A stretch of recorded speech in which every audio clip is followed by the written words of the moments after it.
This is the Tyler Morgan Show on Relentless Daring Media Network.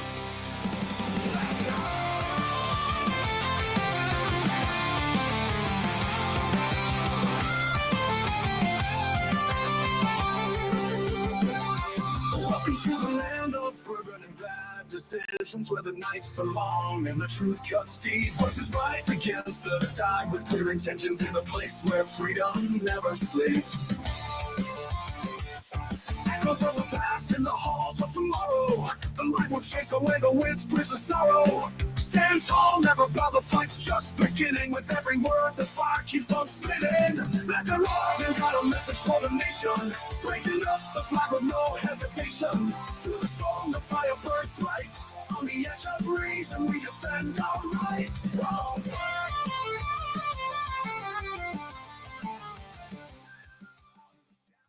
Welcome back to the land of bourbon and bad decisions. This is the Tyler Morgan Show, live on twitch.tv/Tyler Morgan Show. I know I'm a little early tonight and banging, clanging around here, messing with my phone.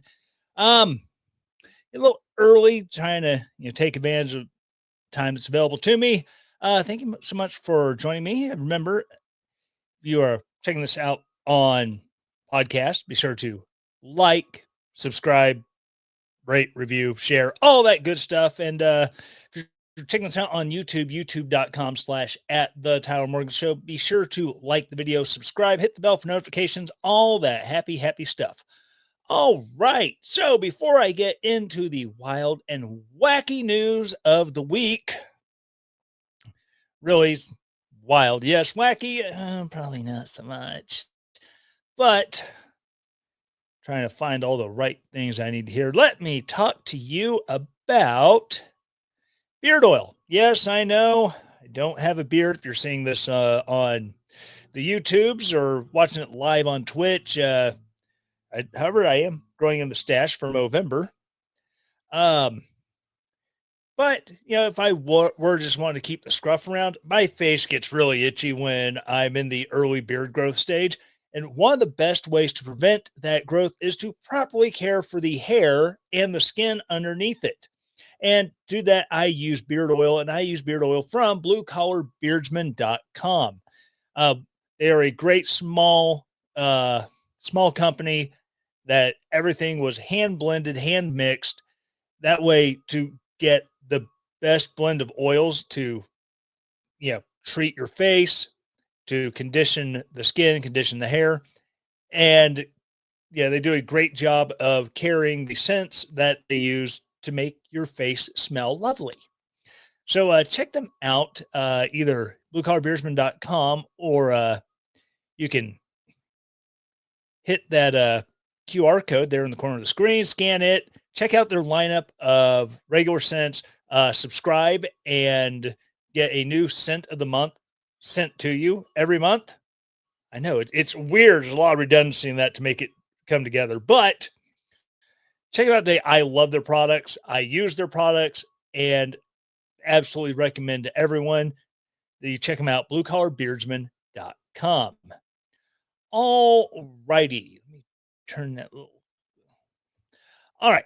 So,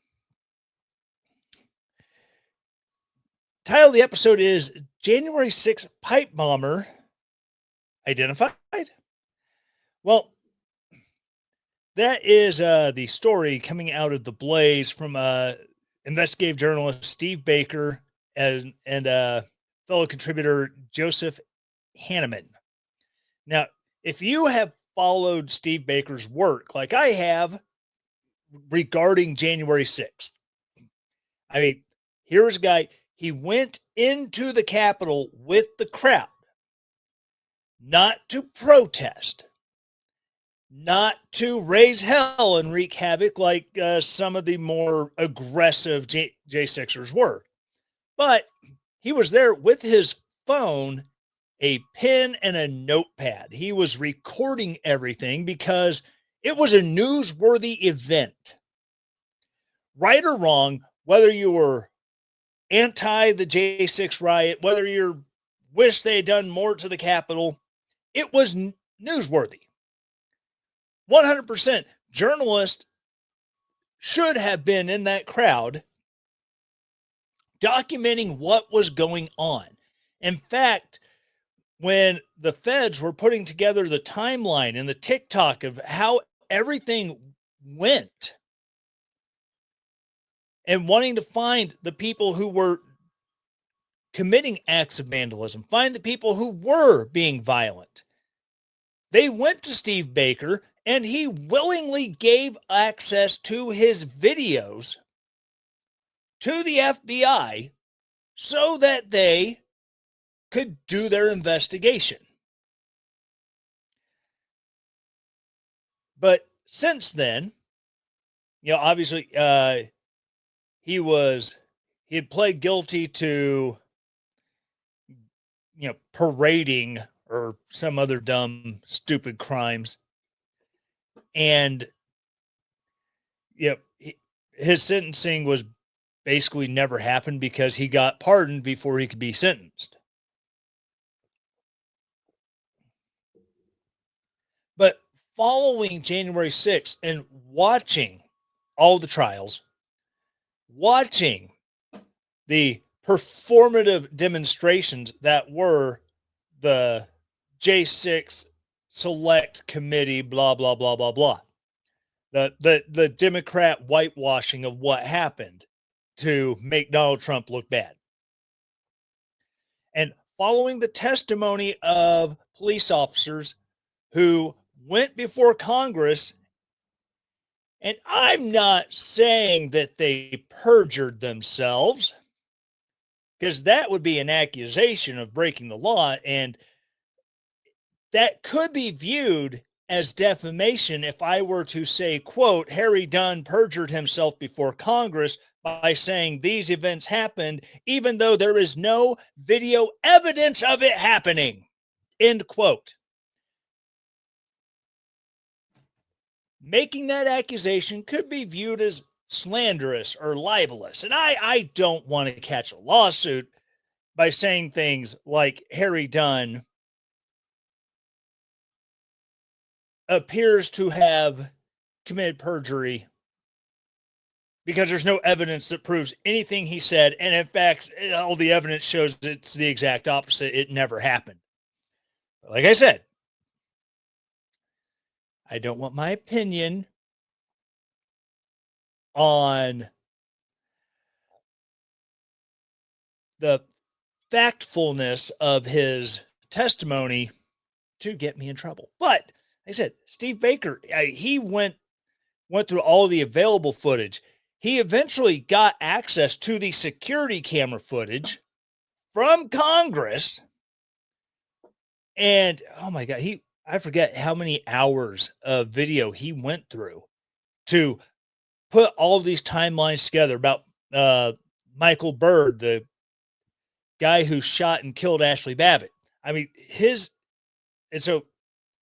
investigation are deep running. They're not just look at the surface evidence.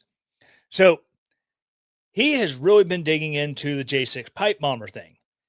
Just a refresher for those of you who are listening or watching that need to be weren't tracking the whole pipe bomb thing.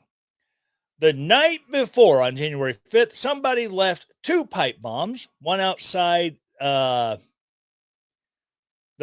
Democratic caucus building or the DNC office, and one outside, I think, the Republican office.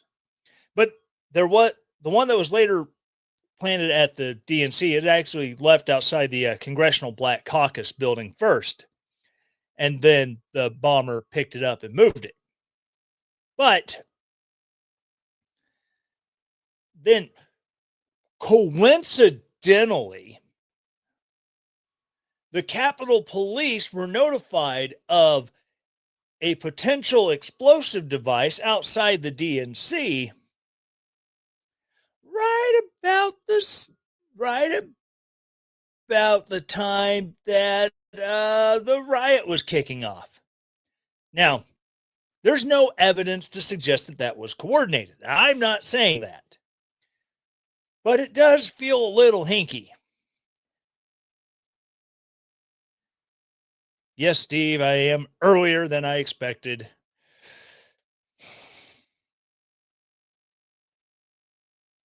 That's what I told her. Things happen. I ain't gonna lie. Sometimes it just does. But anyways,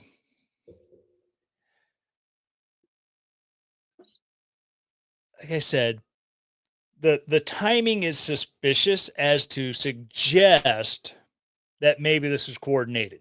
But again, I don't know. There's no evidence saying it. But anyways, going to Steve Baker's research, and I've reached out to Steve because I would love to get Steve Baker on to the podcast in the next few days where I can, you know, record an interview with him and, see what else there is to it besides just what's in the article, because I know, editing happens. All right, so a computer program that compared the bomb suspect's gait to that of Shawnee Kirkhoff produced a 94% match. A forensic analysis of female former U.S. Capitol Police officers' gait is 94 to 98% match to the unique stride of the long sought Jan 6 pipe bomb suspect, according to Blaze News investigation confirmed by several intelligence sources. A source close to a congressional investigation of January 6th additionally told Blaze News evidence has emerged recently that pointed toward law enforcement possibly being involved in the planting of the bomb. A software algorithm that analyzes walking parameters, including flexion, knee bend, hip extension, speed, step length, cadence, and variance, stated that Shawnee Ray Kirkhoff, 31, of Alexandria, Virginia, as a 94% match to the bomb suspect shown on video from January 5th, 2021. The veteran analyst who ran the analysis for Blaze News said that based on visual observations the program can struggle with, he personally pegged the match at closer to 98%. Kirkhoff, who was a Capitol Police officer for 4.5 years, left the department mid 2021 for a security detail at the CIA, sources told Blaze News. Kirkhoff's residence in Alexandria, Virginia, appeared to be under the watch of law enforcement officers on Friday night. Blaze News editor-in-chief Christopher Bedford was pulled over by local police after stopping to observe the home. He was then allowed to leave. So, yeah, you're driving through and go, wait, why are the cops all focusing on this house? I'm going to stop, take a look. Maybe there's something going on that, isn't worth seeing. So the FBI, which failed to solve the case in nearly 5 years of investigation, but indicated that it was closing in after Blaze News brought its investigation to intelligence sources, was feet from the Falls Church address of the pipe bomb suspect days after January 6th, according to Blaze News investigation. Former FBI Special Agent Kyle Seraphim realized Friday that he was doing surveillance next door. Yes. Investigation. Yeah. Air quote that. Thank you, Steve.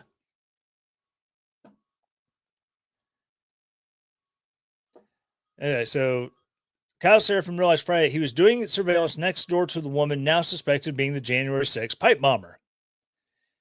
Quote, the FBI put us one door away from the pipe bomber within days of January 6th, and we were deliberately pulled away for no logical or logically investigative reason, Seraphim told Blaze News Friday.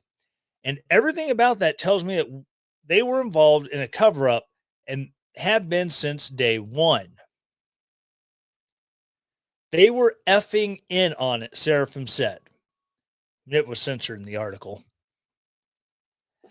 Seraphim proposed doing a knock and talk at the door of an Air Force civilian employee whose address was tied to a vehicle that picked up the bomb suspect in Falls Church, Virginia on January 5th.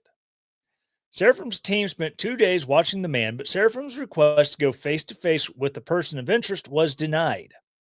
The team was pulled off the same night, he said. Seraphim said he has given the same details publicly since 2021. There's a personal reaction to it, which is the complete vindication of the things I've been saying, and my recollection of being briefed on this stuff has been accurate for years. I've never changed my tune, he said. The FBI tied a DC Metro Rail Smart Trip card, allegedly used by the pipe bomb suspect, to an Air Force civilian employee, but determined that while the man purchased the card, he did not use it. The suspect allegedly used the card to travel from DC to a stop in Falls Church after planting the pipe bombs. The Air Force civilian employee had purchased the Smart Trip card a year earlier.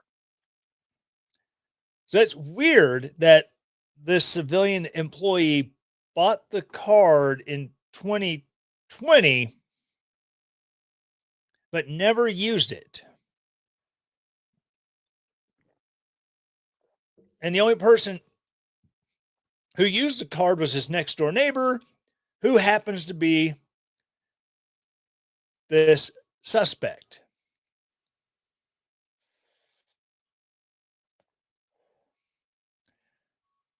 The forensic study, arranged by Blaze News, revealed that Kirchhoff is up to 98% matched to the gait of the pipe bomb suspect. The findings were confirmed by several current intelligence sources who viewed the study results. The source who did the comparison said the software rated the match at 94%. He put the figure at closer to 96 to 98% match, including a combination of human intelligence and software analysis.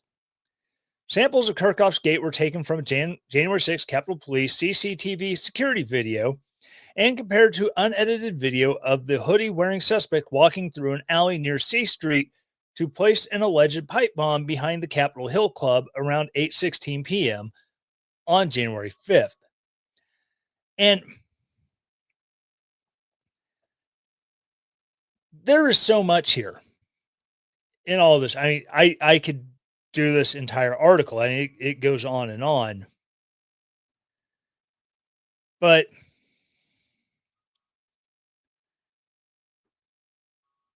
you know, if this was supposed to be a training exercise, hey, Capitol Police has someone that we're giving a couple fake pipe bombs to. We're going to go set them, at a couple locations and do a reaction training for, FBI and Capitol Police.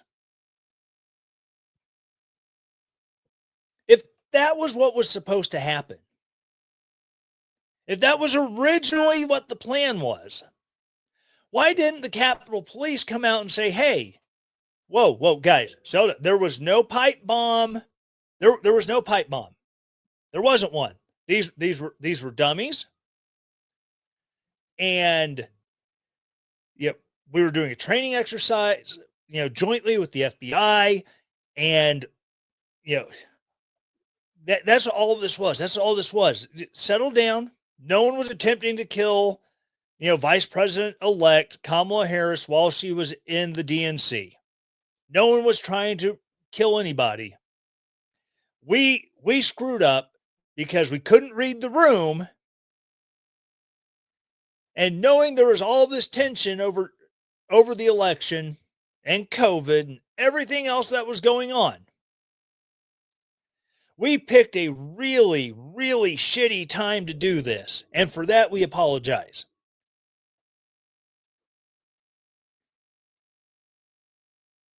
If that was the case, why didn't we get a statement like that from Capitol Police? Why didn't the FBI come out and say, hey, we've looked into this and we found a bunch of memos and we had arranged this like a month prior and we screwed up by not canceling it because it coincided with, the day they were, that they were certifying the election in Congress. That's our screw up that we didn't cancel it. Our bad. Why didn't they? Instead, you're getting video evidence that gets released to the public, which it goes on here in the article to say may have been edited to kind of obfuscate people going like, hey, that person on that security camera kind of walks like you, Officer Kirchhoff. And Kirchhoff has a very distinct gait because goes on the article, her background, she was a collegiate soccer player for Temple. And while as a you know collegiate soccer player, she had a collision with a teammate on an opposing team that broke broke the tibia in her right leg and broke it so bad it had to have pins and screws and plates to put it back together. And after it healed, she walks with a limp. I saw one of the videos where it seems really weird that, just allegedly, the person in the video who appears to be her is limping off with a distinct limp again on the right leg. And I know about walking with a distinct limp. I walk with a distinct limp because my left ankle is shot to crap and I limp. I get it. It's a long-term side effect of injury and pathology. So, but everyone just, but there were attempts to obfuscate that because, well, we don't want outside influences to, you know, have an influence on our investigation, in air quotes, as Steve so pointed out earlier. But it's weird. If this was 100% innocent, if there was no actual threat because this was a training exercise that had been laid out, if this was, you know, bad timing on, checking out security details, why didn't they just come out and say it? Were they so scared of showing their ass because they couldn't read a freaking room that they couldn't figure out that maybe this is not the best day to do this? And it makes them look like jackasses.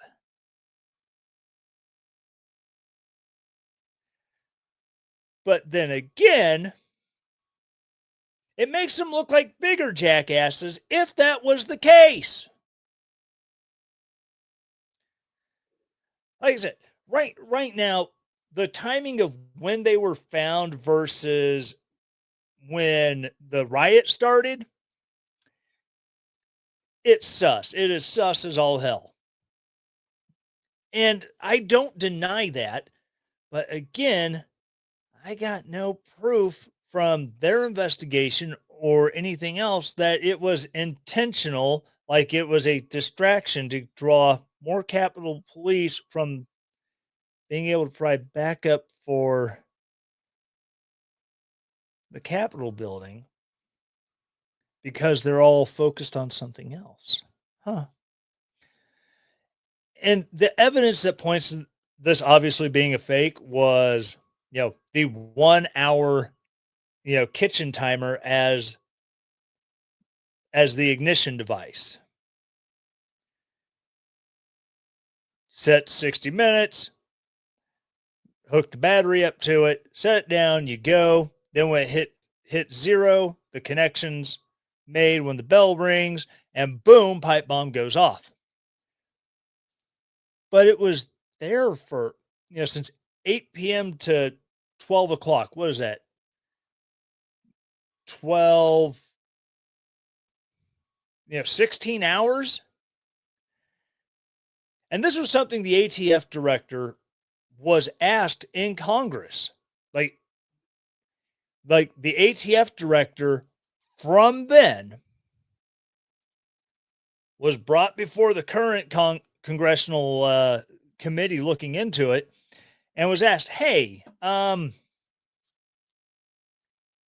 is it possible these were dummy devices either to serve as a training element that no one seems to want to admit was happening at the time, or as dummies to serve as a distraction, can you say that they were dummies? Well, the we really can't comment on an active investigation. And they were even told, the director was even told, "Hey, okay, you don't want to say it publicly? We will move to a skiff and we will do closed door testimony where everything you answer will be classified and it will just be us chickens who hear what you have to say." He denied doing that. He said, "Nope, nope, not going to do that because I'm not going to, comment on active investigation because we don't want to influence the investigation."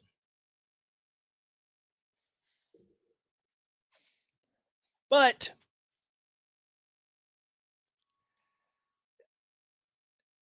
I mean, it does answer questions. If it does, in fact, turn out to be this former, DC cop who is now, oh my goodness, who is now at the CIA, as security detail, I would love to hear the rationale.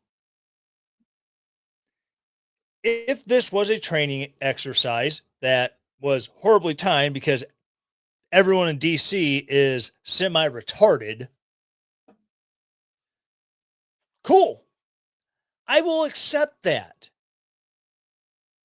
Then you drag all these leaders, Chris Ray, um, the former ATF chief, all these people who would not do their freaking jobs, who refused to come out and admit that this was a training exercise that went badly and that was poorly timed. Rake their just rake them over the fires that for 5 years the speculation could have just been laid to bed. No more questions. Okay, problem solved. We figured it the freak out.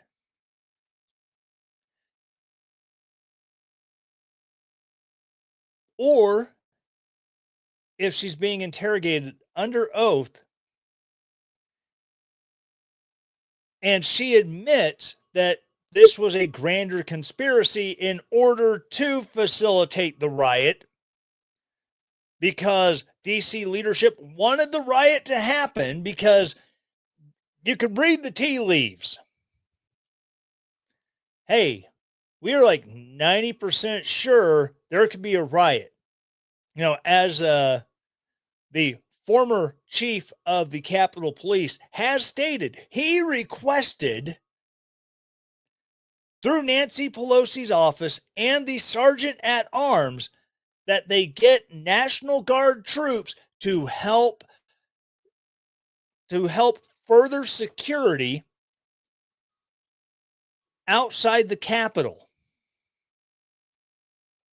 And he was rebuffed multiple times until a couple hours into it when, Donald Trump finally authorized it, even though Nancy Pelosi admits that she's the reason why they didn't have the National Guard there before the riot happened. Oh, do we forget that tape? Do we forget that video from a documentary her own freaking daughter was making? I know. Christine Pelosi would she's come out and said, "Well, you're reading too much into it." I I tend to believe evil people when they say evil things. And Nancy Pelosi is far from a good human being. So she says, "Yeah, it's my fault because I didn't authorize it." I tend to believe her.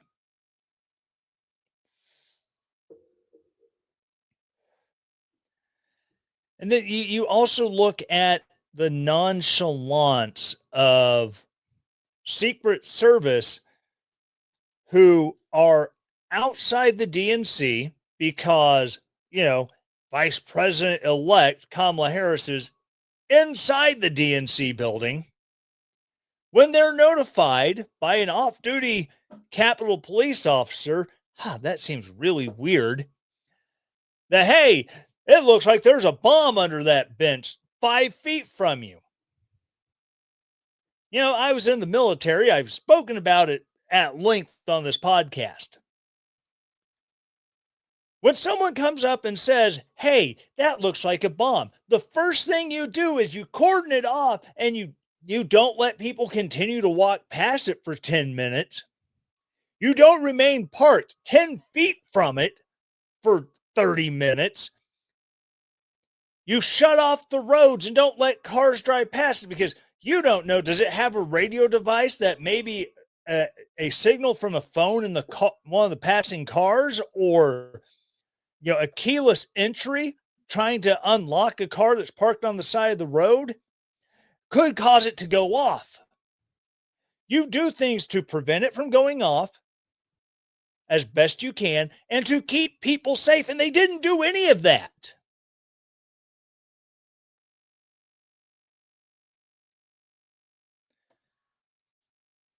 Why? These are questions that have been asked repeatedly, and no one can answer, or no one will answer, which that seems to be the more logical choice, that they just won't answer them because none of the answers are good. Period. End of story. So, like I said, I've reached out to Steve Baker, and hopefully in the next few days, I can get him on. I can talk to him directly and, have him, kind of lay out everything from this investigation. Because this is a long article. I would love to go through all of it. Unfortunately, it just eats up too much time. But speaking of other weird conspiracies, I'm going to get into one of them here in just a second. But before I do, let me talk to you about, find the right thing to click here. Coffee. Yes, that's right. My favorite beverage. I know. I have all this wonderful, wonderful alcoholic beverages up above my head, but coffee is the one thing that gets me through the day, all day, every day. Unfortunately, most days I'm stuck drinking the awful swill that they call coffee at my full-time job. But when I come home and I want really good coffee, I go with coffee from American Pride Roasters. Yes, American Pride Roasters, a small company out of Runnels, Iowa, that roasts some of the best blends of coffee out there.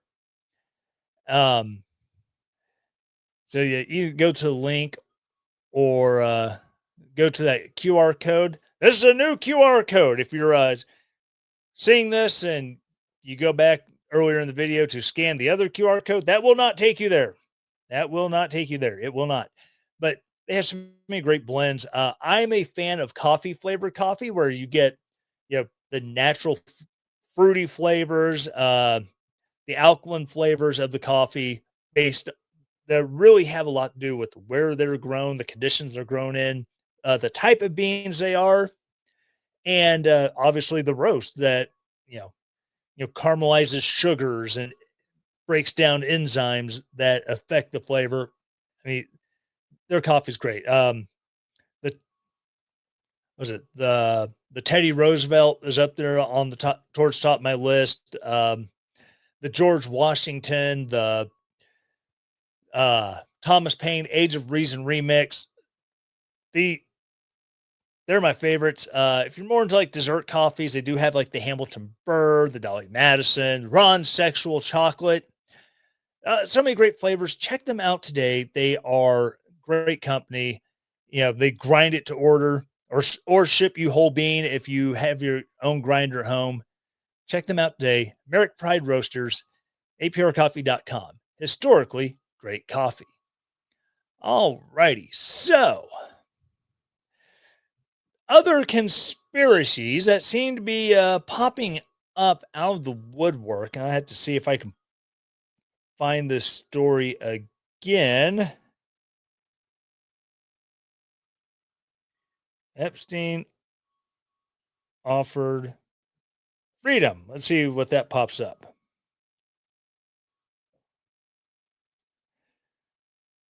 All right, so I think I remember seeing this for the first time on the Blaze, but seeing it other places are starting to report it now.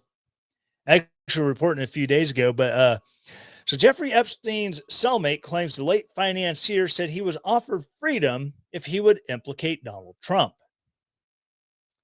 So Jeffrey Epstein's former cellmate has shared details of their interaction behind bars, revealing that the late financier told him that prosecutors offered him his freedom if he implicated Donald Trump. The president used to have close ties to Epstein before they reportedly fell out over a bidding war on a Florida property.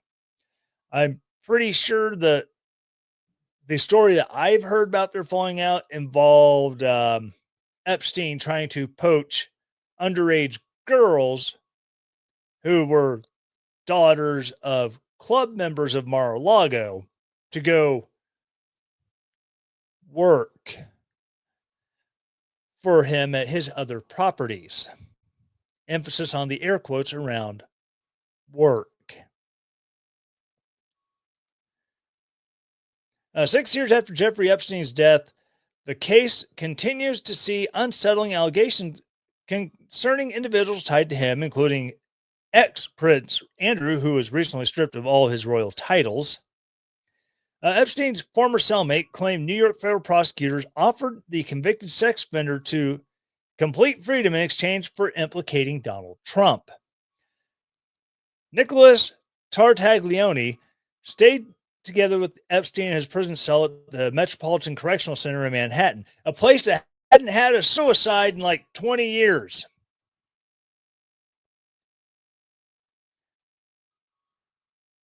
Following Epstein's arrest on child sex trafficking charges in July 2019. At the time, Tartaglione himself was awaiting trial before he was eventually convicted on a series of murder charges. And this is coming out in his pardon application because, did the guy kill 4 people or not?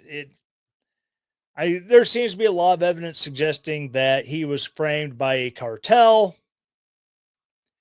but that's where he's right. Where this is coming out is in his pardon application. He is now alleged that Epstein recounted a direct offer from New York prosecutors to him, where they want him to give them dirt on Trump in exchange for his freedom.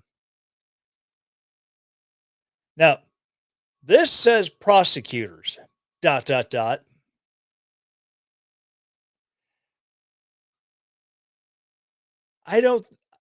goes on to name, but I think he probably dropped the name. Told Epstein if he said President Trump was involved with Epstein's crimes, he would walk free. Tartaglione wrote in a pardon application per the New York Post. Quote, Epstein told me that, lead prosecutor, Maureen Comey. Now, if that last name seems familiar to you, that's because you might be familiar with her dad, former FBI director James Comey. Coinky dink? I think maybe. Maureen Comey said that he didn't have to prove anything as long as President Trump's people could not disprove it. According to Maureen Comey, the FBI was her people and not his, President Trump's. He further stated. Epstein's death came just a month after he was arrested, raising eyebrows over the circumstances that led to the incident. He first attempted suicide on July 23, 2019, when he was discovered in his cell with marked bruises around on his neck. Although he was placed on suicide watch in a secure facility, the convicted pedophile was found dead alone in his cell on August 10, 2019. Epstein was declared to have died by suicide, but shortfalls in the security and protocol system left many questions. Like, hey, why are the security guards either asleep or doing online shopping instead of, I don't know, walking rounds? At that time of night, the doors to cells were closed. so they could wander freely amongst the cell block and look in on people. I mean, it's not like I've ever dealt with a soldier on suicide watch or anyone else on suicide watch for that matter, where you keep a close eye on them to make sure they don't themselves. You know what I'm saying?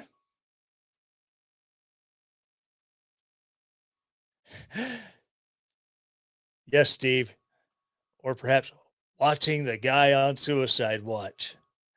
Yeah, I mean, there's so many questions surrounding Epstein's death. Did he kill himself? Was he killed?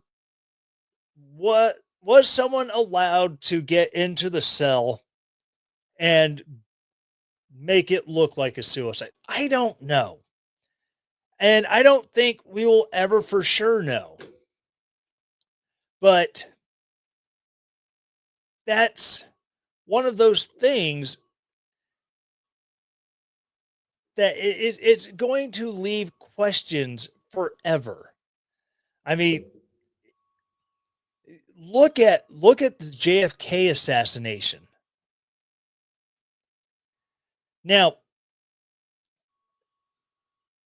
as far as the actual mechanics of that assassination, I believe it was one man with a crap rifle with crap rounds, which is the reason why, his first shot, he didn't compensate for the fact that if you're shooting at an elevation lower than you have to aim low. Steve, we'll get those answers around the same time we find the body of Jimmy Hoffa. Yeah, I agree. In fact, I've heard that the answers to Jeffrey Epstein and the JFK assassination are with Jimmy Hoffa's corpse, which is really weird considering he died so much earlier than uh, Jeffrey Epstein. But I guess someone dug him up and stuck all that evidence inside his mostly decayed rib cage. It would be hilarious if they found Jimmy Hoffa's body and they actually found Epstein stuff with it. I'll feel like a prophet.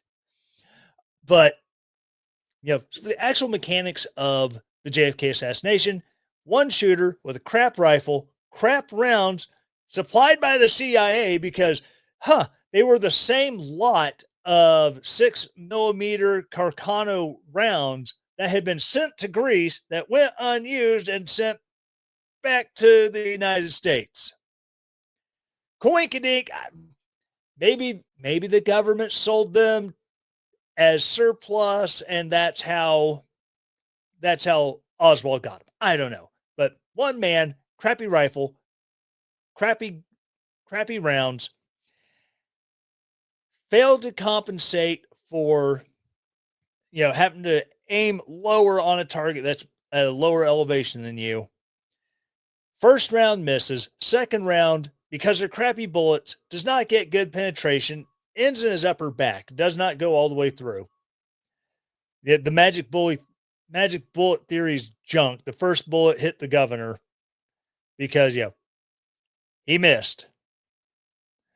He pulled right and hit the governor, aiming too high. That's how it happened, in my opinion. So the second round strikes him in the back. That's really why you see him come up, his arms come up like this, and that kind of boxer stance. He's not grabbing his throat. It's just a nerve reaction. Hit someone in the back really hard to get the nerves to fire off, and that one arm will do that. Like, you idiot! Why'd you hit me? Like dead legging someone or hitting your funny bone. It's just an automatic response. And then the third round, again, I think he was aiming high by mistake, and he was aiming center mass because that's where I would aim. And then again, he didn't compensate. So the bullet hit high, hit him in the head. That's the mechanics. That's how I feel. That's how I feel the mechanics of the assassination happened. But, the questions prior to and surrounding it but the actual assassination, that's my opinion. But yeah, these are things that are going to exist forever.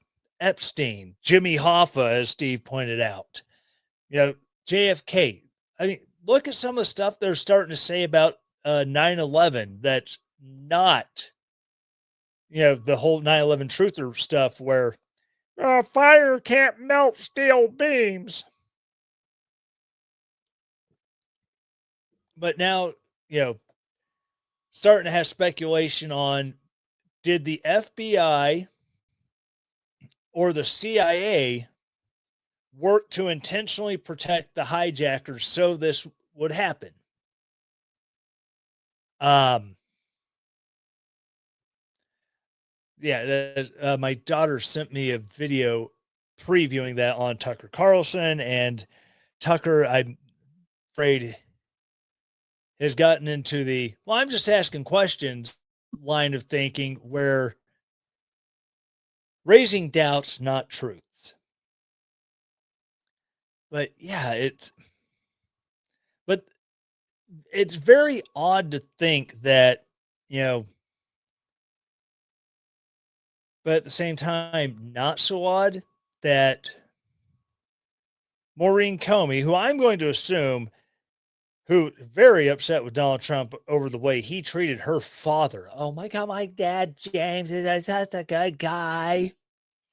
Yeah, if you just say anything that'll implicate him, and you don't have to prove it, we'll make that happen, and we'll get you out of here. We'll get you a sweetheart deal.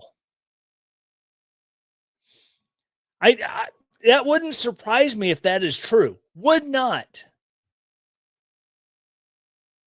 We've seen the FBI take one of the forms where they write down their impressions after an interview, because the FBI is not required to tape an interview with somebody, whether it is an on the record interview, off the record interview, official interrogation has to be. But if there's talking to you on the street, and maybe they know something about you that, um, well, maybe not damaging to you. It's just not common knowledge, and so they ask you about it, and you just can't really don't really remember all the details. So you get a couple things wrong, and they can go, "Oh, you lied to the FBI." And they can hold that potential 5-year prison sentence above your head to force you into giving up something. That's what they did to General Michael Flynn. General Flynn did an interview where in his that form they said that he appeared to be honest, truthful, and forthcoming. And then somebody doctored it after the fact to say that that he was being untruthful, and they used that to go for a lying to the FBI conviction that he fought for several years till they started threatening to prosecute his son. So, if the FBI would be willing to do that to get testimony to use against Donald Trump, or to force you into confessing to a crime that you didn't even do, would I put it past them to dangle that out in front of Jeffrey Epstein to try to get him to give up something that the FBI can build a case on? Even there's no evidence to prove it, but there's no evidence to disprove it. Yeah, the whole you can't prove a negative.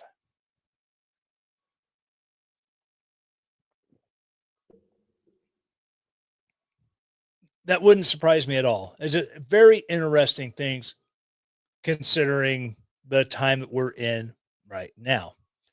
All right, so I'm gonna wrap up the crazy talk, and it is November 8th, 2025. We are 3 days away from Veterans Day. And I always like to kind of do something veterans related. when it comes to Memorial Day and we remember the dead. Veterans Veterans Day, Remembrance Day is Sunday, and I saw the most heartbreaking video this morning, or maybe it was last night. A 100-year-old British World War II vet reflecting on the sacrifices that he and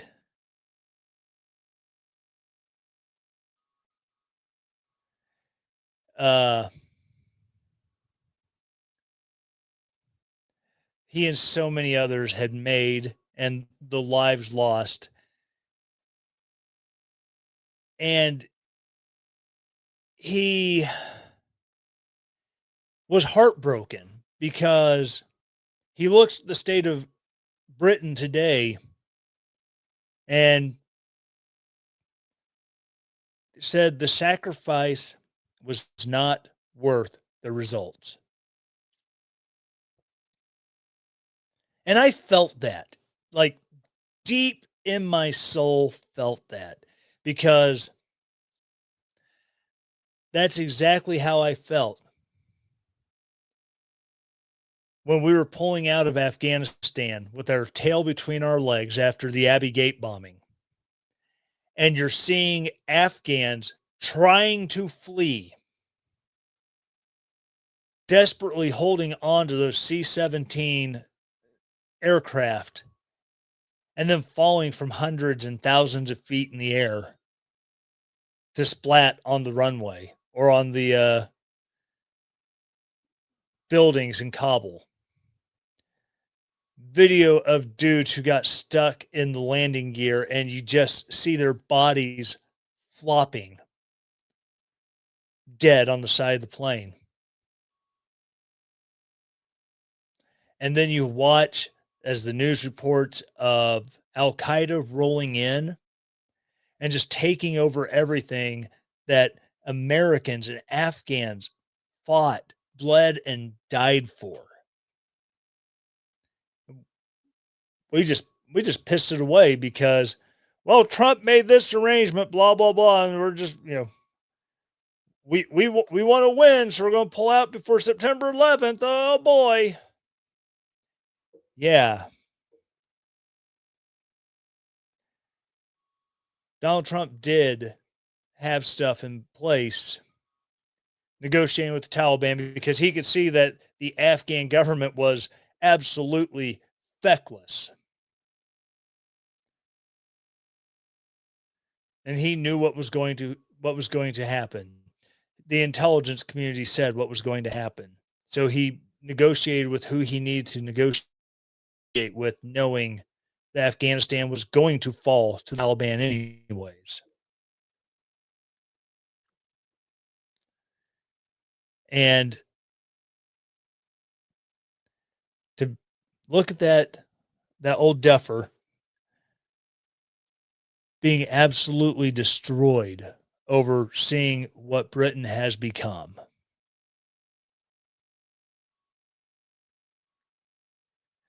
There's nothing more heartbreaking than to see work done in vain, especially work where good men and women gave their lives.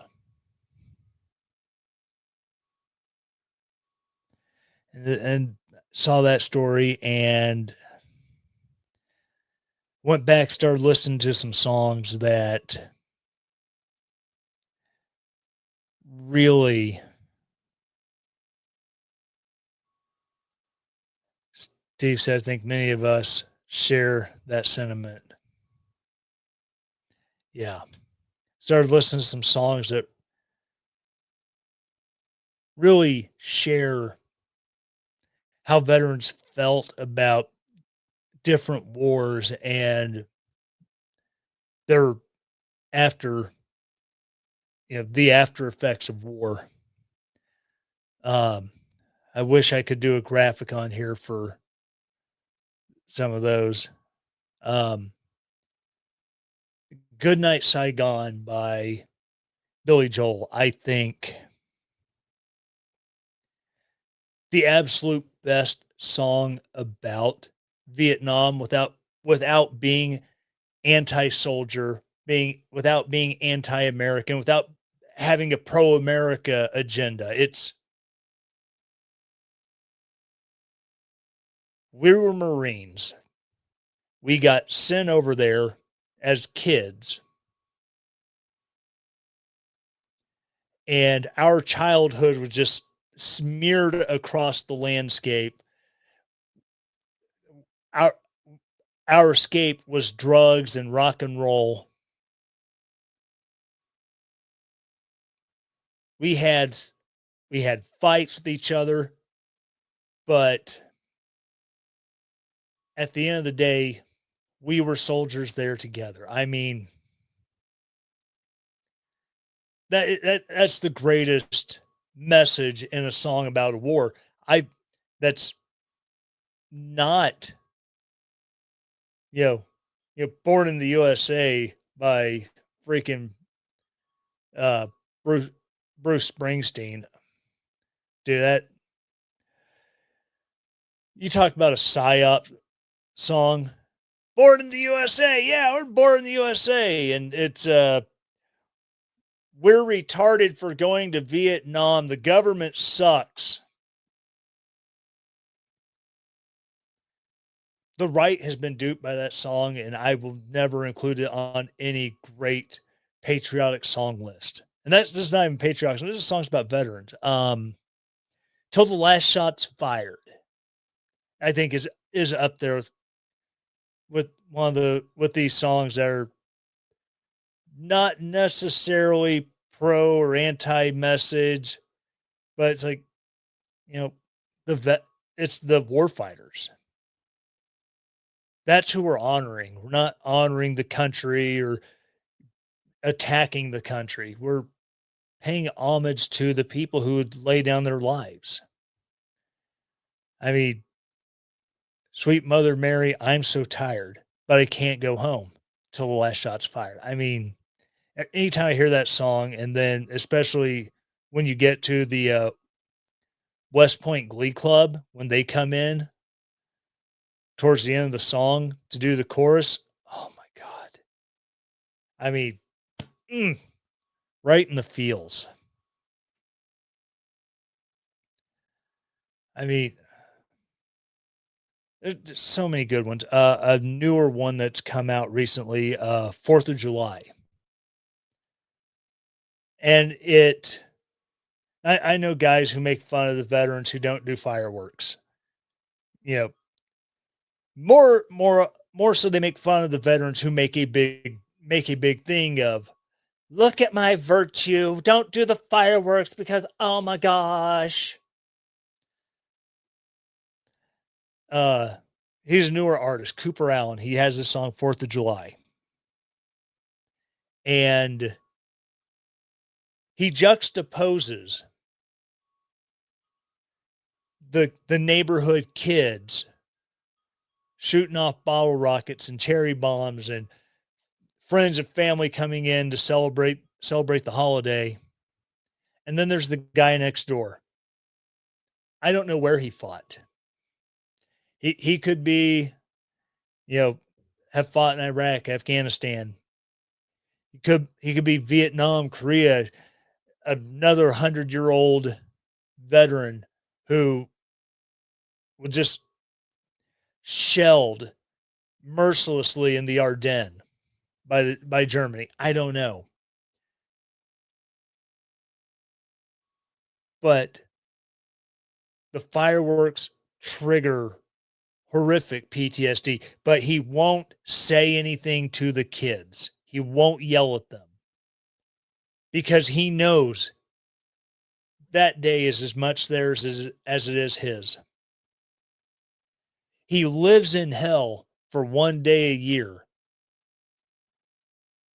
reflecting on his trauma, the people that he lost, and despite how bad he feels, and the only way to deal with it is drinking a fifth on the 4th of July and just trying to numb it, despite all of that, he's has no regrets about his service. And he proudly displays the medals on his wall. And I think there's a lot of us in the veteran community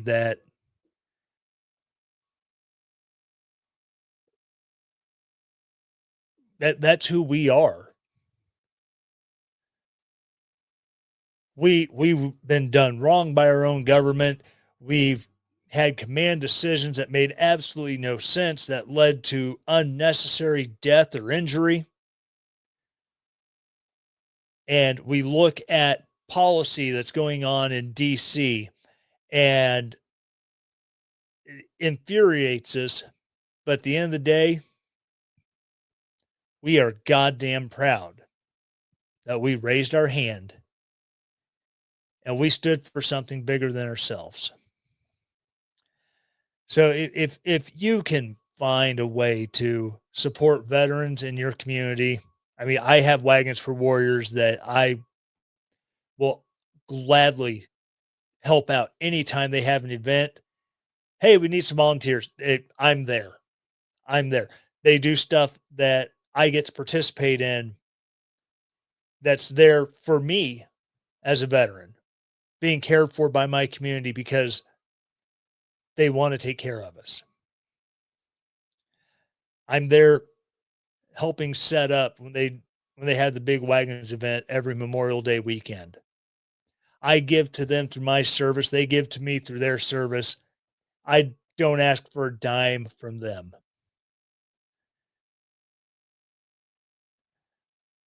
But I give them my time right back because it's going to help someone else. It's going to honor someone else through my time serving them.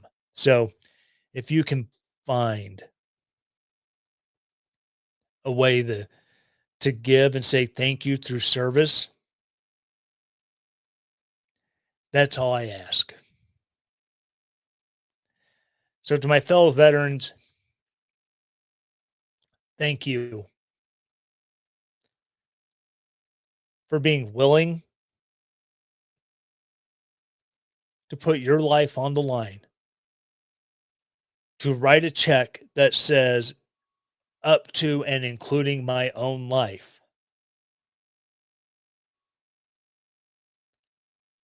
From the bottom of my heart, it means the world to me. And to everyone who thanks veterans in whatever way, shape, or form, through cash donations to groups, through volunteer work, to simply saying thank you. If I may quote my old man, Sergeant Mitchell Ray Morgan, you were worth it.